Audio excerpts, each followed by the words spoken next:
بسم اللہ الرحمن الرحیم۔ السلام علیکم۔ میں ہوں ڈاکٹر رفیق بھٹی، رویلا والی، مظفر گڑھ سے۔ آج کا میرا ٹاپک یہ ہے کہ اگر کسی کو ہائی بلڈ پریشر کی بیماری ہے تو کون سے ایسے ٹیسٹ ضروری ہیں جن کو ریگولرلی یعنی باقاعدگی سے کرواتے رہنا چاہیے تاکہ اس کی پیچیدگیوں سے بچا جا سکے۔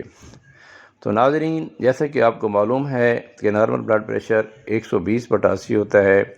اگر یہ بڑھنا شروع ہو جائے اور بڑھتے بڑھتے 140/90 سے اوپر رہنا شروع ہو جائے تو اس کا مطلب یہ ہوتا ہے کہ بلڈ پریشر کی بیماری ہو چکی ہے۔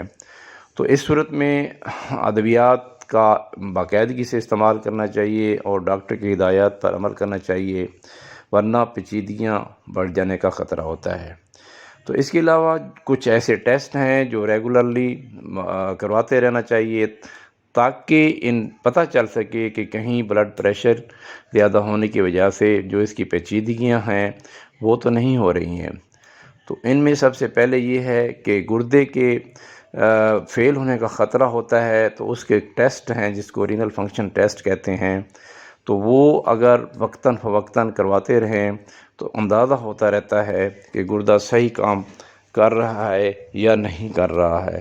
اگر اس کی ریڈنگ زیادہ آئے گی تو پتہ چل جائے گا کہ گردہ کمزور پڑ رہا ہے، تو اس صورت میں اسی طرح سیرم کولیسٹرول یعنی کہ خون کے اندر کولیسٹرول کی مقدار، اور اگر بلڈ پریشر کے ساتھ شوگر بھی عام طور پر ہوتی ہے تو اس کی مقدار کو بھی ریگولرلی چیک کرتے رہیں اور اس کی ادویات بھی ریگولرلی کھاتے رہیں تاکہ اگر اس کی پیچیدگی ہو رہی ہو تو پھر خطرہ ہوتا ہے دل کے امراض یا سٹروک، فالج وغیرہ ہونے کا خطرہ ہوتا ہے۔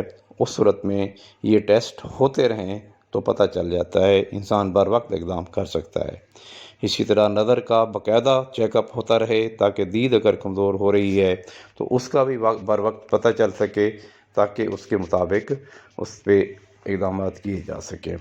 تو ناظرین، امید ہے کہ یہ ٹیسٹ آپ کو سمجھ آ گئے ہوں گے، تو اس کو لائک کریں، اپنے دوستوں کو سینڈ کریں، اور اگر آپ نے میرا چینل ابھی سبسکرائب نہیں کیا ہے تو اس کو بھی سبسکرائب کر لیں۔ اس پہ کوئی پیسے نہیں لگتے ہیں، اس سے حوصلہ افزائی ہوتی ہے۔